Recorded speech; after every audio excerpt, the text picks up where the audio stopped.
Salaar part 1 സീസ് fire.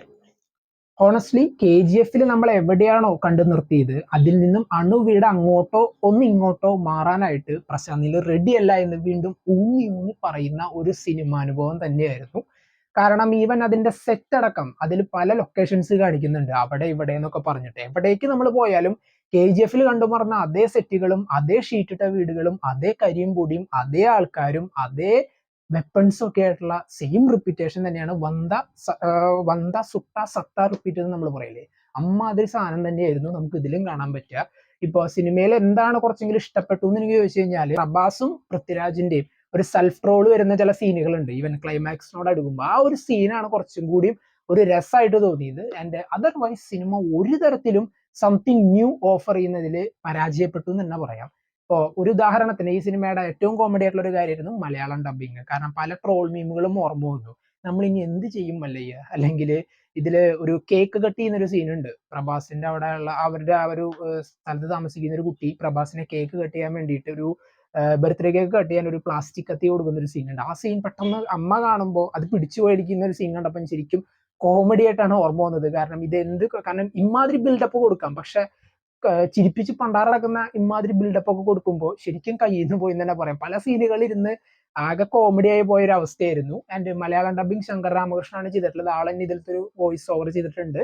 ആരും അത്ര ഡബിങ് കൊണ്ട് നമുക്ക് അത്രയും കിടിലനായിട്ട് തോന്നിയപ്പോൾ എനിക്ക് KGF ചാപ്റ്റർ 1 പിന്നെ ഇഷ്ടപ്പെട്ടിരുന്നത് ആനന്ദ് നാഗിന്റെ ഒരു ഡബിങ്ങും ഷമ്മി തിലകന്റെ ഒരു ഡബിങ്ങും കറക്റ്റ് അല്ലെങ്കിൽ ആ ഒരു ക്യാരക്ടറിന്റെ ഡബിങ് സിങ്ക് ആയിട്ടുള്ളത് കിടിലൻ തന്നെയായിരുന്നു. ഈവൻ ആ ഒരു സ്റ്റോറി എക്സ്പ്ലെയിൻ ചെയ്യുമ്പോൾ എന്താണ് ആൾ പറയാൻ പോകുന്നത്, ആ ഒരു മുഖത്ത് വരുന്ന ഒരു ഇതും ഒക്കെ ഉണ്ടായിരുന്നു. ബട്ട് ഇതിൽ അങ്ങനെയുള്ള ഏതെങ്കിലും ആക്ടേഴ്സ് അല്ലെങ്കിൽ ഒരു ക്യാരക്ടർ നമ്മൾ ഇംപ്രസ് ചെയ്തെന്ന് ചോദിച്ചാൽ ഇല്ല എന്ന് തന്നെ പറയാം. ഇപ്പോൾ സപ്പോർട്ടിംഗ് കാസ്റ്റ് ആയിട്ട് വന്നിട്ടുള്ള ഇപ്പോൾ ബോബി സിംഹ, ശ്രുതി ഹാസനൊക്കെ വൻ വെറുപ്പിക്കലായിട്ടാണ് പല സീനുകളിലും ഉണ്ടായിരുന്നത്. ഒരു ആ ക്യാരക്ടറിനെ വെച്ചുകൊണ്ട് പല സീനുകളും ഇറിറ്റേറ്റഡ് ആയിട്ടുള്ള അവസ്ഥകൾ ഉണ്ടായിരുന്നു.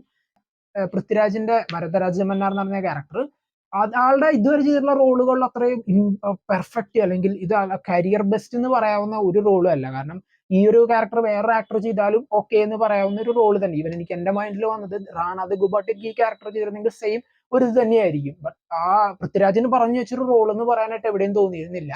ആൻഡ് ഇപ്പൊ രവി ബാസുറിന്റെ മ്യൂസിക് ആയാലും KGF കേട്ടും മറന്ന അതേ മ്യൂസിക്കിന്റെ ചില റിപ്പീറ്റേഷൻ തന്നെയാണ് പല ഇടങ്ങളിലും നമുക്ക് കാണാൻ പറ്റും. ഈവൻ ഇപ്പൊ ഇന്റർവെലിനോട് എടുക്കുമ്പോഴും അത് തന്നെയാണ് ഓർമ്മ വന്നത്. പിന്നെ സിനിമ ഭുവൻ ഗൗഡയുടെ സിനിമാറ്റോഗ്രഫി അത് പലയിടത്തും സെയിം. ഇപ്പൊ ഇടയ്ക്ക് വരുന്ന ആ ഒരു സ്ക്രീൻ ബ്ലാക്ക് ആകുന്ന ഒരു എഫക്റ്റ് ഒക്കെ ശരിക്കും ഇപ്പൊ KGF ഒരു കാർ ചേസിങ് സീക്വൻസിൽ നമ്മൾ കണ്ട് ഇറിറ്റേറ്റ് ആയി പോയൊരു സാധനമായിരുന്നു. അതന്നെ ഇതിൽ റിപ്പീറ്റ് അടിച്ചിട്ട് വെറുപ്പിച്ച് വന്നിട്ടുണ്ട്. ഓവറോൾ സിനിമ എന്തെങ്കിലും ന്യൂ ആയിട്ട് പ്രതീക്ഷിക്കുന്ന ആൾക്കാർക്ക് ശരിക്കും ഡിസപ്പോയിന്റ്മെന്റ് തരുന്ന ഒരു എക്സ്പീരിയൻസ് ആയിരുന്നു. ആൻഡ് ഇപ്പോൾ KGF സീരീസ് ഇഷ്ടപ്പെടുന്ന ഒരാളാണ് നിങ്ങളെങ്കിൽ ചിലപ്പോൾ നിങ്ങൾക്ക് ഇഷ്ടപ്പെട്ടേക്കാം. ബട്ട് അതർവൈസ് ഞാൻ ഇതിൽ നിന്ന് മാറൂല, ഞാൻ പോവൂല എന്ന് പറയുന്ന, ഇതേ സാധനം ഞാൻ വിട്ട് ഞാൻ പോവൂല എന്ന് പറയുന്ന പ്രശാന്ത് നീലിനെയാണ് നമുക്ക് ഇതിൽ കാണാൻ പറ്റുക. ഇതിന്റെ പല സാധനങ്ങളും ആ കറുപ്പും കരിയും പൊടിയും എല്ലാം കഴിഞ്ഞ് പടമൊക്കെ കഴിഞ്ഞിറങ്ങിയപ്പോൾ ഞാൻ എന്റെ വണ്ടി വെട്ടം നോക്കിയപ്പോൾ എന്താ എക്സ്ട്രാ ഫിറ്റിംഗ് വന്നോ എന്നുള്ളൊരു അവസ്ഥയായിരുന്നു. കാരണം പടത്തിന്റെ ഒരു എഫക്റ്റേ അതേ അവസ്ഥ തന്നെയായിരുന്നു സിനിമയിൽ. കാരണം ഇപ്പൊ ഇതില് പ്രഭാസിന്റെ അത് പറഞ്ഞു വരുമ്പോഴാണ് നമ്മൾ പ്രഭാസിന്റെ ആ ഒരു ഫസ്റ്റ് ഹാഫിലത്തെ കുറെ ബിൽഡപ്പ് കൊടുക്കുന്നുണ്ട്. ആളുടെ ചുറ്റുമുള്ള ആൾക്കാർ, അമ്മയും അവരും ഇവരും ഒക്കെ ഉള്ള ആൾക്കാര്. അതില് പല കാര്യങ്ങളും നമുക്ക് പറയുമ്പോ ഇത് ഇങ്ങനെ പോണ പടം, ഇത് ഇങ്ങനെ സെറ്റ് ആവണേ എന്നുള്ള രീതിയിലുള്ള ഒരു അവസ്ഥയായിരുന്നു. അങ്ങനെ പടം റിലീസായി. ഇനി സെക്കൻഡ് പാർട്ട് എന്നുള്ള രീതിയിൽ ഔര്യാങ്ക പർവം എന്നുള്ള ഒരു ടൈറ്റിൽ അനൗൺസ് ചെയ്തിട്ടാണ് പടം അവസാനിക്കുന്നത്. എന്തെങ്കിലും പാർട്ട് 1 സംതിങ് ബിഗ് ഓഫർ ചെയ്തിട്ടാണോ പാർട്ട് 2 വരണമെന്ന് ചോദിച്ചു കഴിഞ്ഞാൽ ഇല്ല എന്ന് തന്നെ പറയാം. പാർട്ട് 2 ഇനി എന്താവും? KGF ചാപ്റ്റർ 2 ഡബിൾ ആവും? Comment your thoughts. അപ്പോൾ ടാറ്റ.